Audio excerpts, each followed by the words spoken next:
ActuPeople.net reçoit pour vous une icône du cinéma africain. Son nom, c'est Nakissi Savané.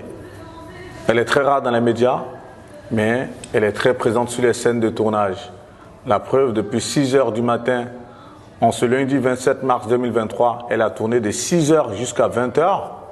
Et là, juste 3 quarts d'heure après, elle nous reçoit pour parler de son actualité, surtout des différentes productions dans lesquelles elle a joué. Enseignement Marchand des Sables, production dans laquelle elle a joué et en salle. Et là, elle tourne aussi la seconde saison de Lupin. Vous savez, c'est une production, une série française qui a été vue après 28 jours après sa diffusion en salle, sur Netflix du moins, par plus de 70 millions de personnes. Et dans cette série, elle incarne le rôle de Mariama Diop, la mère de Omar Sy. Bonsoir Madame Nakissi Savané. Bonsoir.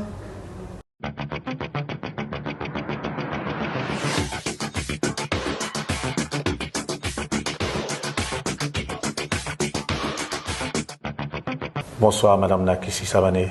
Bonsoir. Vous êtes très fatiguée, je suppose. Après tout de même 12 heures de tournage.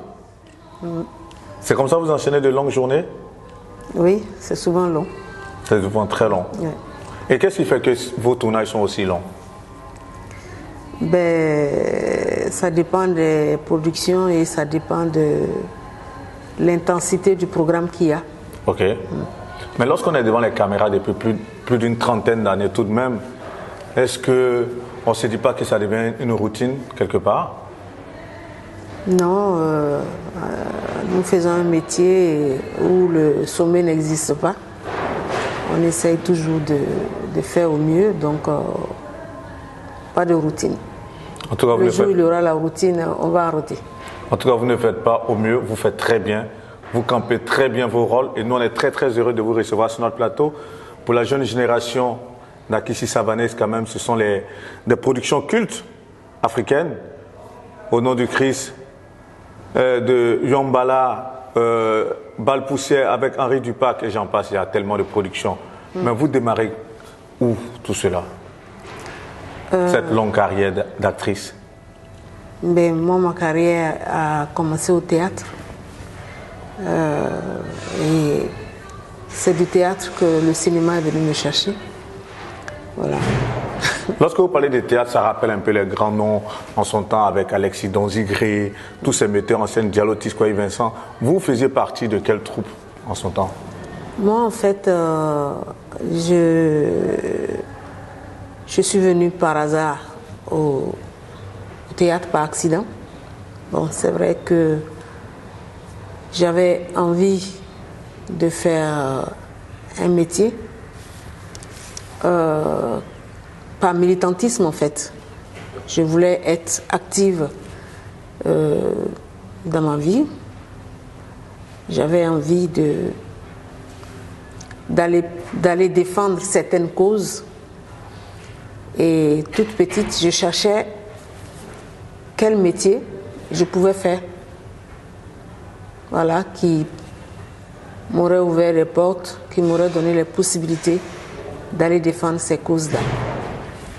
Parce que quand tu as 3 ans et que tu vois ta mère et les autres femmes se lever très tôt le matin, aller chercher de l'eau au marigot à 4 heures, venir donner de l'eau à tout le monde pour se laver, pour boire, pour préparer le petit déjeuner.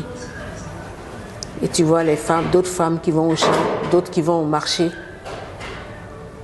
Et tu te dis, il y a des choses à faire. Et lorsque plus tard,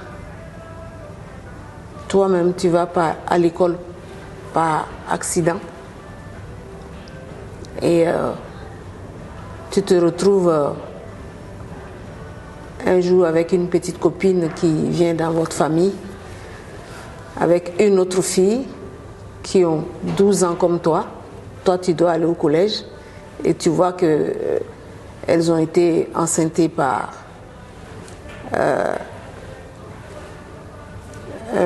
des adultes, c'est des choses qui te font poser des questions.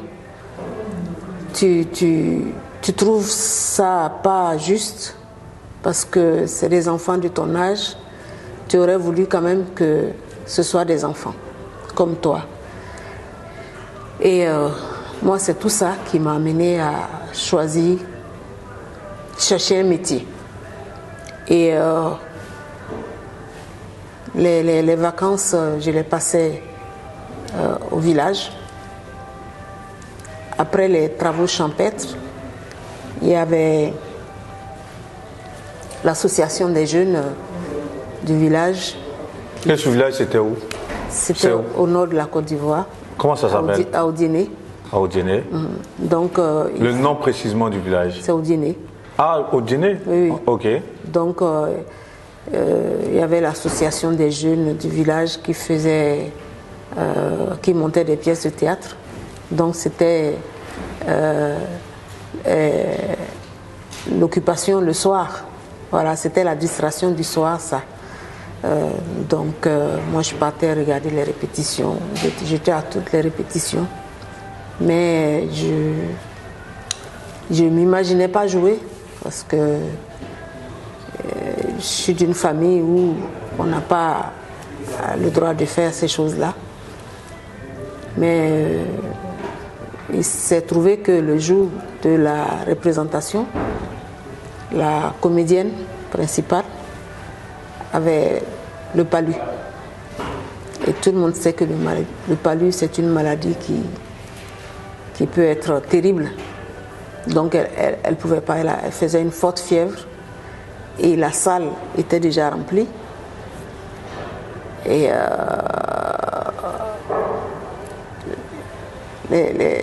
mes aînés, ils se demandaient comment ils allaient faire. Moi, quand j'ai appris, je suis allée spontanément me proposer. Ok. Et ils ont trouvé que j'étais timide, que c'était pas la peine. Bon, je suis retournée à ma place. Et après, ils sont revenus me chercher et on m'a donné les indications. Voilà, il faut que tu regardes devant et il faut que tu parles fort et tout. Mais moi, quand je suis montée sur scène, en tout cas ce jour-là, il y a quelque chose qui s'est passé en moi. Bon, c'est vrai qu'au jour d'aujourd'hui, j'arrive à expliquer. J'ai eu en tout cas l'impression d'être assise et de voir quelqu'un d'autre comme un oiseau qui s'envolait. Donc j'ai compris que c'était là ma place. C'est quelque chose d'assez divin. Voilà. Donc j'ai compris que c'était là que... Vous veniez en tout cas de trouver voilà, votre voie. Voilà, c'est ça.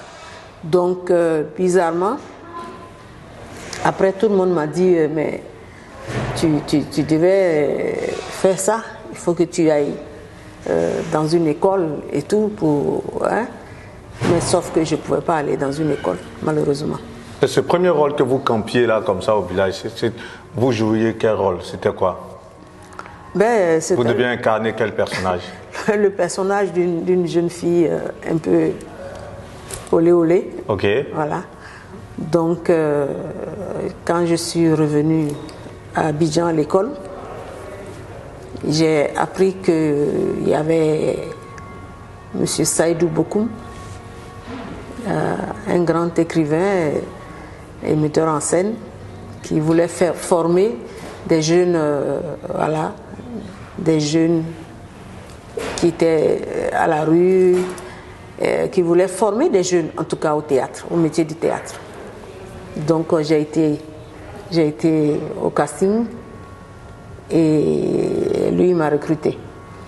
Donc il m'a recruté, il m'a formé et c'est lui qui a fait de moi ce que je suis aujourd'hui parce que c'est comme une pâte à modeler qu'il a pris, qu'il a modelé, qu'il a formé, qui a écrit des rôles pour moi. Moi j'ai été très gâtée. Du coup, votre formation, vous la faites avec M. Saïdou Bokoum en question. Vous n'êtes pas allé à l'école des Beaux-Arts en son temps, comme c'était le cas pour beaucoup de personnes de votre génération? J'ai jamais été dans une école. Donc, c'est ce grand monsieur qui m'a formé, voilà, qui m'a donné tous les armes que j'ai. Et voilà, qui m'a tout appris. Et progressivement, vous avez commencé à faire votre trou dans le monde des arts. Le tout premier film dans lequel vous jouez, le tout premier grand film majeur, c'est vrai que vous campiez pas mal de rôles. Le tout premier film, ma première expérience devant la caméra, c'était quand même avec monsieur Idriss Diabaté, paix à son âme, qui vient de nous quitter, qui était un grand documentariste. Voilà. C'est lui qui m'a mis pour la première fois devant une caméra. Ensuite, ça a été Henri Dupac avec Balle Poussière. Donc, on va dire votre première production majeure, ça a été Balle Poussière. Voilà, c'est ça. C'est l'un des films qui a été très vu en Côte d'Ivoire. Partout dans le monde, oui. Voilà, merci. Partout dans le monde, même beaucoup en Côte d'Ivoire, forcément, quand on parle de Balle Poussière, ça nous rappelle Bamba Bakari, Annie Tchélé, tous ces personnages-là qui ont donné de très belles répliques. Si vous deviez vous remémorer, on va dire, l'ambiance qui a prévalu sur le tournage de ce premier film-là, qui a révélé toute cette génération, qu'est-ce que vous pouviez nous partager là comme expérience?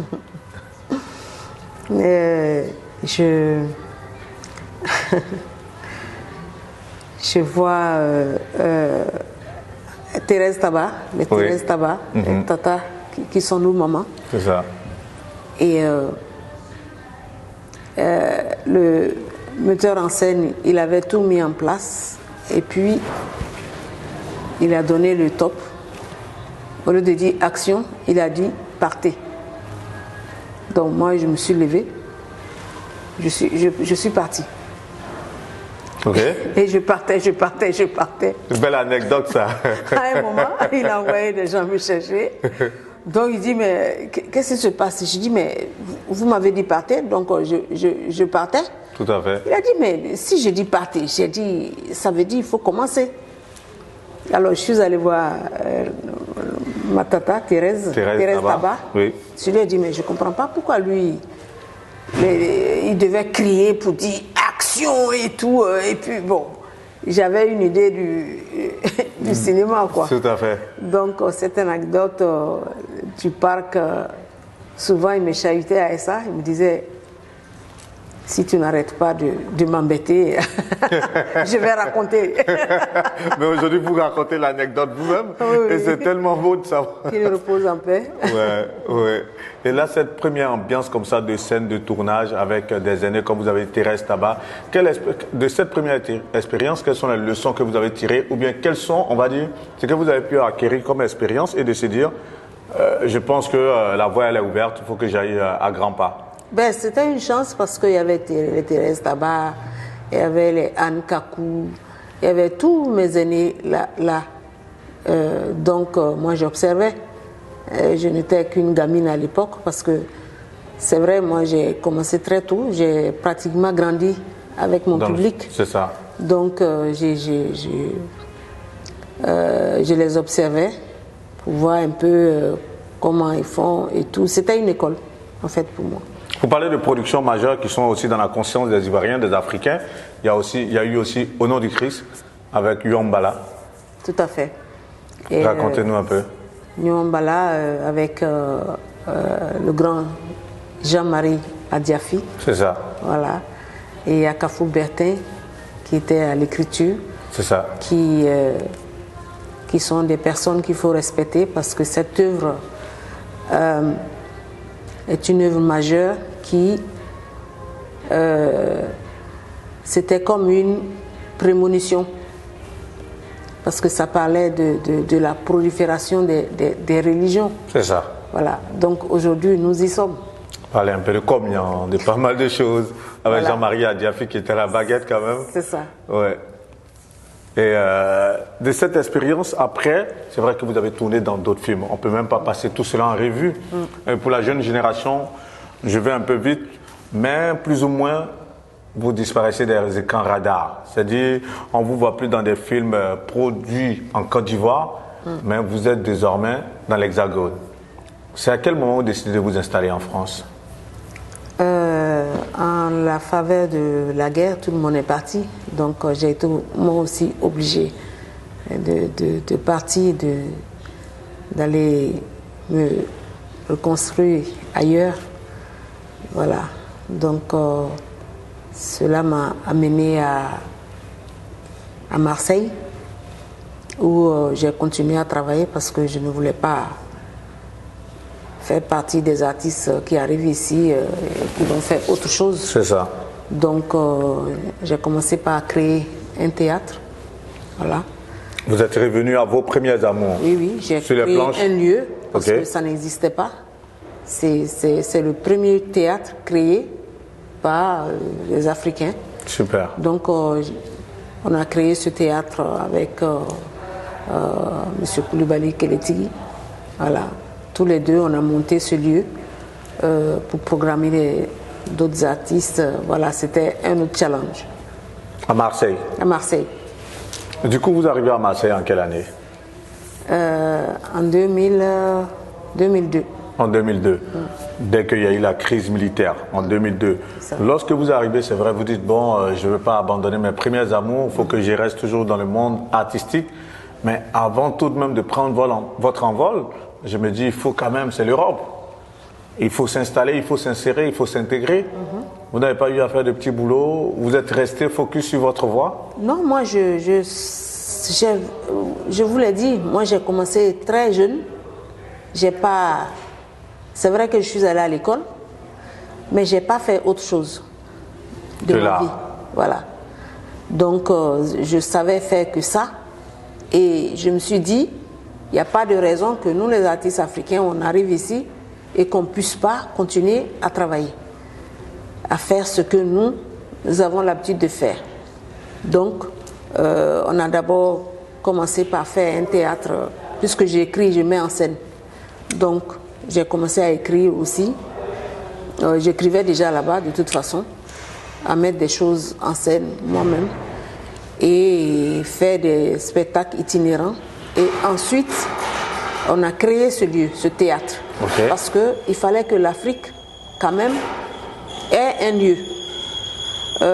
Même si c'était une case, parce que moi, je me dis que c'est par la culture qu'on peut mieux connaître un peuple. C'est vrai, on nous voit ici, des Africains, mais on nous connaît mal. Et c'est à travers notre culture que je pense qu'on pouvait nous connaître. Donc vous êtes portée tout de suite comme ambassadrice de cette culture que vous avez portée de par votre talent, votre art. Mais ça vous a pris combien de temps tout de même avant de commencer à avoir des rôles majeurs? Il faut dire que quand je suis arrivée, au début, ils ont voulu me proposer des petits rôles. J'ai dit non, que moi je suis une tête d'affiche. Je ne vois pas pourquoi je viendrais jouer les figurations ici. C'est ça. Parce que je dis que le monde ne s'arrête pas ici. Il faut que les gens d'ici sachent que il y a des choses qui se passent ailleurs. C'est ça. Et que, bon, on ne va pas venir recommencer la vie ici. Voilà. Ici, ça doit être une suite logique de ce qu'on a appris. Donc, voilà, j'ai dû... Voilà. Vous êtes resté campé sur vos positions. Vous vous êtes dit, tant que je n'ai pas de rôle à ma dimension, je ne vais pas. Voilà. Donc, au début, c'était... Ah, mais elle... Ben, j'ai dit oui. C'est pas grave si je ne joue pas ici. Mais je ne vais pas venir recommencer ma carrière à zéro ici, non? Et ce premier rôle majeur, il s'offre à vous dans quelle production? Alors, une fois, il y avait... j'ai vu un casting et je suis allée. Bon, la directrice de casting m'a vu arriver, elle m'a dit « Ah, mais... je dis, moi j'ai lu, je corresponds, je pense que je peux le faire. » Ok. Maintenant, si vous voulez que j'ai les yeux bleus, j'ai pas les yeux bleus, je suis noire, mais je peux le faire. Donc, elle était un peu gênée parce qu'on ne m'a pas dit de couleur. Voilà. Donc, voilà. J'ai dit, laissez-moi quand même essayer. Après, vous allez essayer vos blondes comme vous voulez. Mais je suis une comédienne. Et l'annonce disait quoi par rapport à ce casting? L'annonce décrivait juste le rôle. Ok. Voilà. Dans le rôle, qu'est-ce qu'il fallait jouer comme, il fallait camper comme rôle? Ben, une femme. Une femme, bon, ils ont décrit son âge, qu'est-ce qu'elle devait faire et tout. Et ben, moi, je suis allée au culot. Et voilà. Et j'ai dit, c'est pas vous qui décidez, laissez-moi passer le casting. Le réalisateur décidera. Donc, c'est comme ça que j'ai fait le casting. Et après, le réalisateur... Vous a retenu? Il a dit oui, pourquoi pas, parce que voilà. Et c'est comme ça que vous décrochez ce premier rôle majeur. C'était quoi, dans un long métrage, dans une série, c'était un téléfilm? Enfin, c'était quoi le format? C'était un téléfilm à l'époque. Ok. Et vous avez fait combien d'apparitions dans ce téléfilm? Enfin, c'était un rôle en tout cas. Ok. Mais vous avez pu jouer là-dedans. Oui, oui. Et c'est comme ça les choses décollent. C'est ça. Et après, vous vous retrouvez sur quelle autre production majeure? Après, il y a d'autres qui ont suivi, voilà, d'autres longs métrages, séries, et voilà, jusqu'à aujourd'hui. Et vous êtes toujours là-dedans. Et là, vous venez de tourner dans Marchand de sable. Voilà, qui est en salle. Qui est en salle. Une belle production, grosse production. J'ai vu avec 16. Je viens de finir un autre à Marseille. Ok. Voilà, avant d'enchaîner sur Lupin. Voilà. Sur Lupin. Vous incarnez le rôle de la mère de Omar Sy, Mariama Diop. Le secret. On n'a pas le droit d'en parler. Oui, on ne va pas rentrer dans les détails, mais c'est une grosse production forcément qui jette la lumière. Gaumont, oui. Gaumont, c'est une grosse production tout de même. Une production américaine, voilà. Franco-américaine, voilà. Comment on arrive à décrocher un tel rôle? Ben, j'étais là un jour, en plein Covid. Il y a mon agent qui m'a envoyé un casting. Et comme c'était le Covid, on l'a fait en ligne. Je l'ai envoyé, on l'a envoyé. Et après, ils ont demandé de me voir une fois. Et bon, ensuite, moi, je suis partie.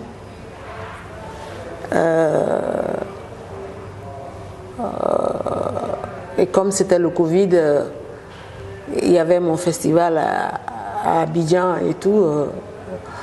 Bon, ils ont dit, il faut que tu viennes à Paris. Je dis, c'est impossible. Moi, je suis à Abidjan. Et j'ai le Festilag dans une semaine. Donc, impossible de revenir en France. Parce que si je revenais, il y avait la quarantaine. Donc, mon agent dit, mais c'est quand même important et tout. Et j'ai dit, ça ne peut pas être plus important que ce que j'ai à faire en Afrique ici. Donc, finalement, la production a fait venir quelqu'un à Dakar. Ils m'ont appelé, ils m'ont demandé, mais est-ce que vous pouvez aller à Dakar? J'ai dit, si c'est pour faire un aller-retour, oui, je peux aller à Dakar. Donc, je suis allée à Dakar, je les ai rencontrés et voilà, je suis retournée organiser le Festilag. Et c'est après, quand j'ai été choisie, que je suis venue, que j'ai appris que Omar Sy avait fortement insisté pour que ce soit moi. Merci Omar. Ça fait plaisir en tout cas. Oui, merci voilà, de la main tendue. Et c'est comme ça que vous retrouvez à camper ce rôle qu'on va voir très bientôt sur les écrans. Quand vous voyez votre parcours de comédienne, d'actrice, c'est quoi vos forces? Qu'est-ce qui fait qu'autant, on va dire, tous les directeurs de casting courent quelque part après vous? Ben, parce que moi, comme je vous l'ai dit au départ, je ne suis pas dans ce métier pour être dans la lumière. Je veux mettre la lumière sur les combats que je mène. Le combat pour les femmes, le combat pour la jeunesse. Donc moi, je suis une activiste qui est sur le terrain tous les jours. Et je ne suis pas... Enfin, je pense qu'il faut vivre. Il ne faut pas trop se prendre au sérieux. Il y a des choses importantes à faire dans la vie. Il faut y aller, quoi. Vous restez concentré sur votre objectif de départ, qui est de se dire, je vais devenir actrice, mais pour porter des combats, pour mener des combats. C'est ça. Et donc, quelque part, forcément, quelque part, lorsqu'il y a des rôles à jouer, vous imprégnez du scénario de ce que vous devez incarner comme personnage avant de donner votre accord, vu que vous vous êtes porté par un idéal de combat, ou comment est-ce que ça se passe en définitive? C'est vrai que j'ai choisi beaucoup les rôles que j'accepte de jouer. C'est vrai, c'est pas donné à toutes les comédiennes, mais moi, j'ai choisi selon mes combats, selon les personnages. Voilà. Alors, en tout cas, très belle carrière en tant qu'actrice, comédienne. Si on vous demandait de porter un regard sur cette jeune génération d'actrices qui sont incarnées dans pas mal de téléfilms en Côte d'Ivoire, on voit Les Coups de la vie avec Franck Vlehi, on voit d'autres productions qui sont portées par Brigitte Bleu et autres. Quel regard vous portez sur toute cette génération-là qui essaie de donner un peu, on va dire, vie au cinéma africain? Mais c'est des personnes que j'encourage parce que quand je prends le cas de Brigitte Bleu, c'est une femme et c'est pas facile en Afrique de porter des projets. Et elle a commencé comme une comédienne et aujourd'hui quand même elle s'en sort. C'est pareil. En tout cas, les choses commencent à bouger beaucoup du côté du pays. Il y a beaucoup de séries qui ont été mises en route, voilà, qui marchent. Vous dites, je suis venu à ce métier parce que je veux porter un combat, je veux porter des combats, je veux, fonction de mon aspiration de la société, porter des messages. Et pourtant, le contraire, ce qu'on voit, vous, à contrario, vous ne voulez pas être à la lumière. Ce qu'on voit avec les jeunes filles qui incarnent cette nouvelle génération, c'est qu'elles cherchent plus la lumière. Qu'est-ce que vous pensez de ça? C'est vrai que je vois des jeunes filles qui me disent « Ah, mais on veut être comédienne. » Oui, tu veux être... on veut faire du cinéma. Mais pourquoi? Mais pourquoi, ma chérie, pourquoi tu veux faire du cinéma? Ben parce qu'on veut être connu, on veut être une star. Je dis non, ça, on ne le fait pas déjà pour ça. Voilà, c'est un métier. D'abord, il faut savoir pourquoi on va là-bas. Donc, c'est une autre génération, on va dire. Mais si un message à leur faire passer, ce serait quoi? Le métier que nous faisons est un métier passionnant et difficile.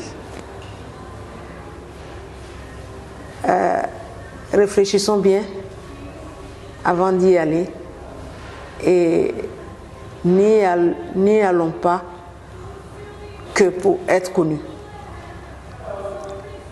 La popularité, ça vient après. Parce qu'il y a beaucoup d'appelés et peu d'élus. Si on y vient parce qu'on cherche une célébrité, on risque de se brûler les ailes. C'est clair. C'est vrai qu'on parle de la nouvelle génération, mais il y a cette génération intermédiaire dont vous étiez les dévancières qui sont incarnées. Cette génération est incarnée par des dames comme Akissi Delta, Adrienne Courtois, Éléonore Kwame, qui ont brillé à travers des téléfilms aussi. Quel regard aussi sur cette génération?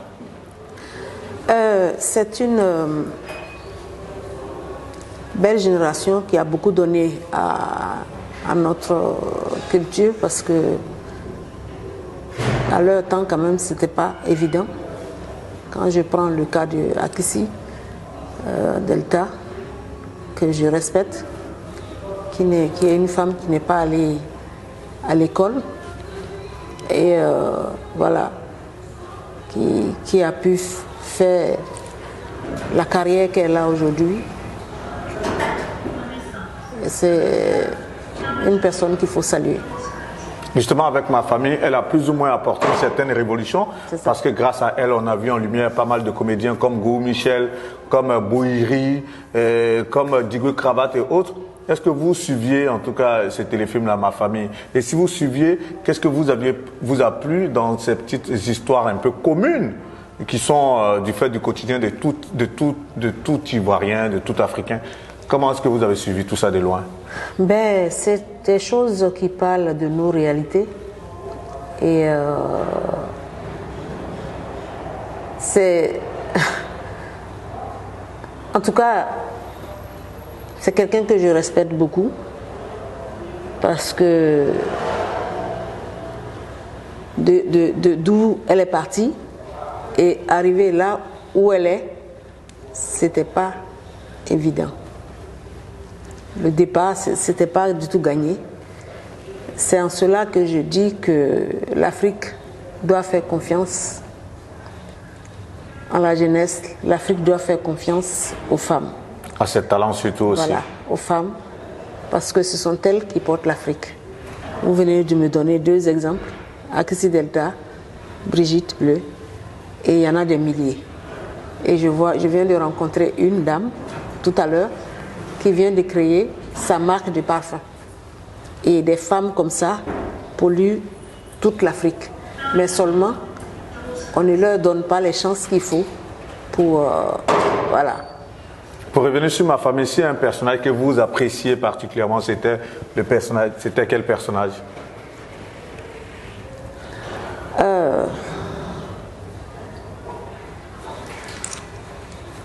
Le personnage de Bouhiri qui jouait un peu, qui avait pas mal de relations. Non, non, non. Ou bien celle d'une femme très soumise comme Akissi Delta, ou encore d'une femme volubile comme Clémentine Papoué. Moi, ou bien c'était quel personnage que vous appréciez? Celle qui jouait la bonne.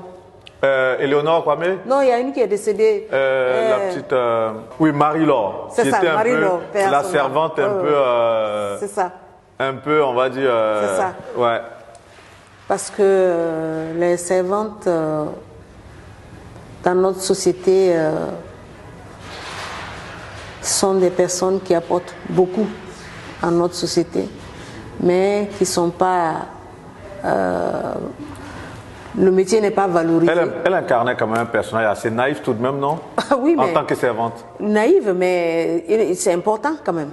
C'est important parce que dans une vie, il n'y a pas que les directeurs de société et tout qui font marcher une vie. Parce que s'il n'y a pas ces bonnes-là, ces personnes-là ne pourront pas aller travailler et ces grandes dames ne pourront pas... Ce personnage, vous l'appréciez parce que c'est le reflet d'un combat quelque part ou c'est quoi? C'est le reflet d'un combat aussi.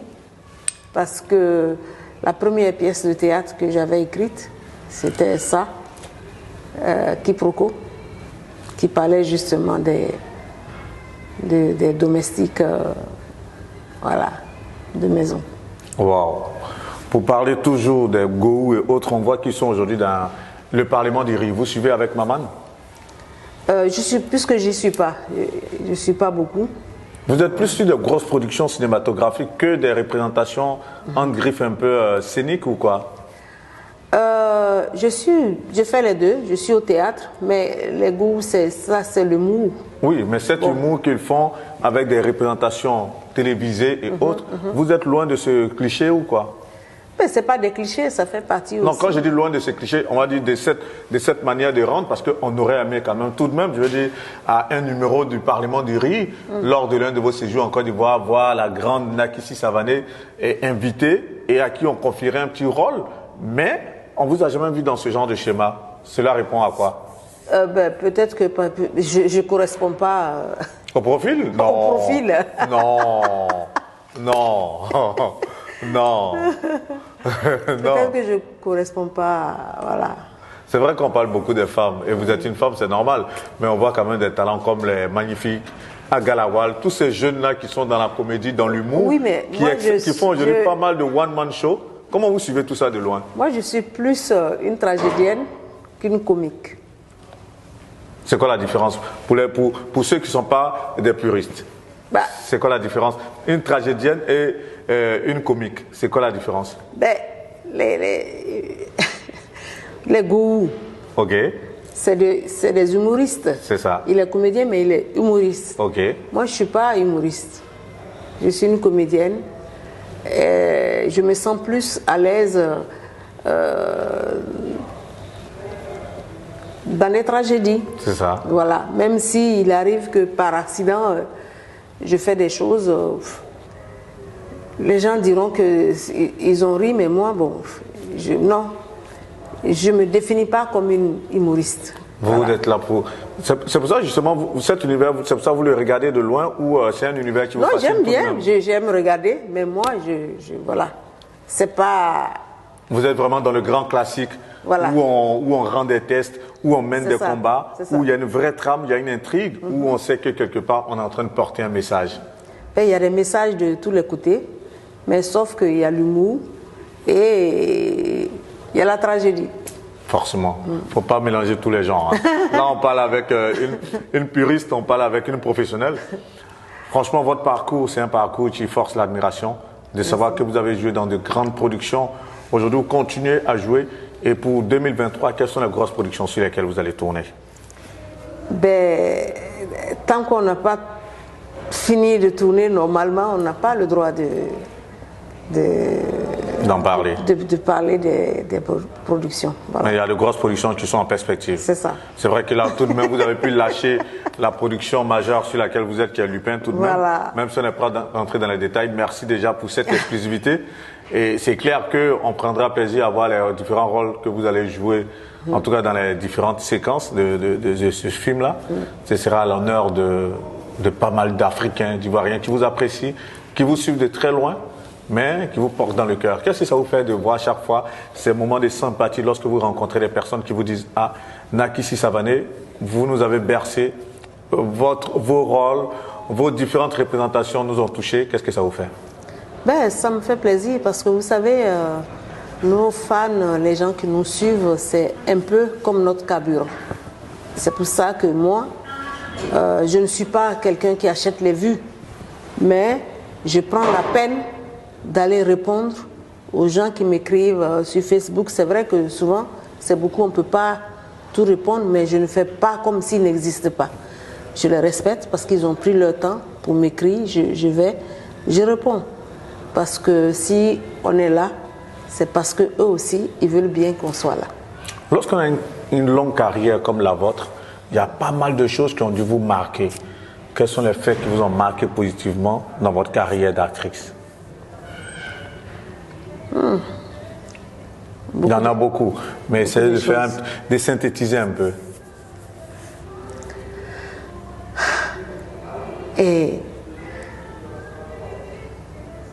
C'est pas une colle, hein, loin de là. Mais je sais qu'il y a tellement de belles images qui défilent. Ouais. Les différents prix que vous avez pu avoir, que ce soit au Canada, que ce soit au Burkina, je sais que vous avez beaucoup de prix. Et je sais qu'il y a eu beaucoup de films où vous avez donné la réplique à de grands acteurs. Toutes ces images, je sais que ça défile, mais essayez de choisir quelques-unes, les plus belles en tout cas, celles qui restent pour vous des fleurs. Bon, je peux dire, dernièrement, j'ai quand même été honorée par l'État tunisien, voilà, pour mon combat, voilà, au niveau du cinéma. Et c'est l'Afrique, parce que souvent, nul n'est prophète chez soi. Et vous avez cette impression que vous n'êtes pas prophétesse en Côte d'Ivoire? Personne n'est prophète chez soi. C'est votre cas? Ouais. Est-ce que c'est votre cas? Oui, je suis un être humain. On va revenir là-dessus, mais parlez des fleurs que vous avez aimées dans ce métier. Ça, ça a été quelque chose qui m'a beaucoup touchée parce que ce festival en Tunisie, c'est des grands comme Semben Ousmane et d'autres amoureux du cinéma comme Taha qui ont dit puisque nous ne pouvons pas être à Cannes, nous allons créer des festivals sur le continent africain. Et ils ont créé les JCC à Carthage, voilà, en Tunisie. C'est ça. Et ensuite, ils ont créé le FESPACO. Donc, tous ceux-là ne sont plus là. Donc, quand il y a eu le Covid, que Cannes a fait son festival en ligne, eux, ils ont dit, ils étaient en train de dire, ah, mais on va faire nos festivals en ligne. Moi, j'ai dit, ah non, impossible. Puisque tout le monde est confiné, moi, je vais prendre mon bâton et je vais aller là-bas. Parce que c'est un héritage commun. Donc, j'ai été là-bas, j'ai dit aux Tunisiens, ça s'appelle Festival de cinéma arabe et africain. Donc, on ne peut pas, vous ne pouvez pas décider tout seul de faire le festival en ligne parce que Cannes a fait en ligne. Non. Il faut qu'on se rappelle de la jeunesse. Voilà. Nous sommes des Africains. C'est pas parce que les autres sont, comment on appelle? On fait en ligne que vous allez faire pareil. Voilà. C'est pas parce que les autres sont confinés que nous, on va être confinés chez nous. Vous savez, ce sont les artistes qui donnent la cadence. Tout à fait. L'Afrique, les gens sont obligés de sortir tous les matins pour aller chercher à manger. Donc, nous allons faire nos festivals, nous allons continuer à vivre et l'Afrique va étonner le monde. J'ai même fait un poème et voilà, le festival a été fait. Tous les autres festivals africains ont suivi. Waouh, ça vous a marqué. Ouais. Et quels sont les faits qui n'ont pas marqué négativement dans cette carrière? Bon. Non, moi je peux dire que... Vous restez sur les notes positives. Voilà, je préfère. Tout à l'heure, vous l'avez lâché, le fait de ne pas être reconnu à votre juste valeur en Côte d'Ivoire, est-ce que ça vous... quelque part, quel sentiment vous ressentez vis-à-vis de ça? Non, je n'ai pas... Non, je ne... Ça ne me chagrine pas parce que je ne travaille pas, moi, pour ceux qui décorent. Moi, je travaille pour mon peuple. Et mon peuple me le rend bien. Pour moi, c'est le plus important. Mais ne pas avoir une grande actrice comme vous être reconnue par votre pays, la Côte d'Ivoire, quelque part quand même si vous ne voulez pas être assez critique vis-à-vis de cet état des faits, est-ce que ce n'est pas quand même quelque chose que vous ne trouvez pas normal quelque part? Mais la Côte d'Ivoire, c'est qui? C'est le peuple ivoirien. La Côte d'Ivoire, c'est le peuple. C'est la femme qui est au marché. C'est le monsieur qui va au champ. C'est le jeune qui va à l'école. La Côte d'Ivoire, c'est aussi la République, ce sont les institutions ivoiriennes. Ben, c'est la grande chancellerie, c'est l'État de Côte d'Ivoire. Mais c'est pas grave. Si eux ne me reconnaissent pas, que le peuple me reconnaît, moi je suis contente. Parce que je travaille pour le peuple. Je ne suis pas une bureaucrate. Votre festival, on en parle rapidement, vu qu'il a lieu en Côte d'Ivoire. Quels sont les retours que vous avez?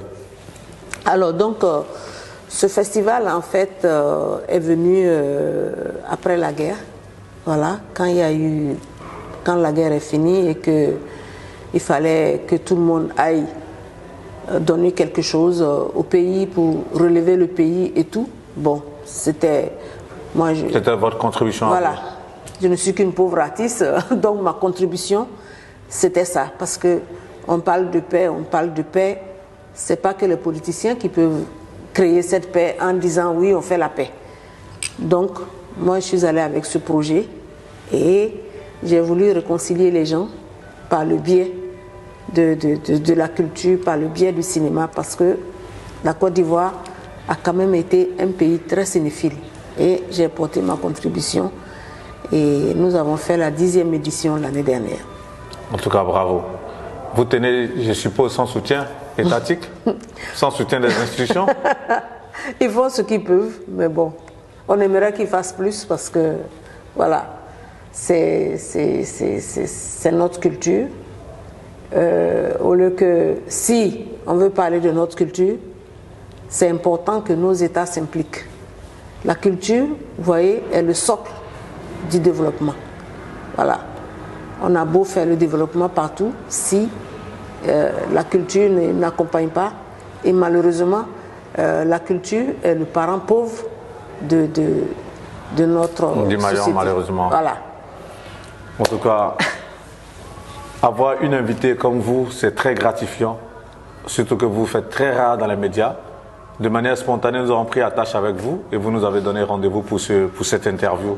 Moi, je voulais vous dire merci. Vu que vous parlez rarement dans les médias et que là, aujourd'hui, vous nous en avez accordé, vous nous en avez donné l'occasion, du moins, si vous avez un message fort, un message très fort ou une confidence, un témoignage que vous vouliez faire passer là, à la faveur de cette interview, ce serait quoi?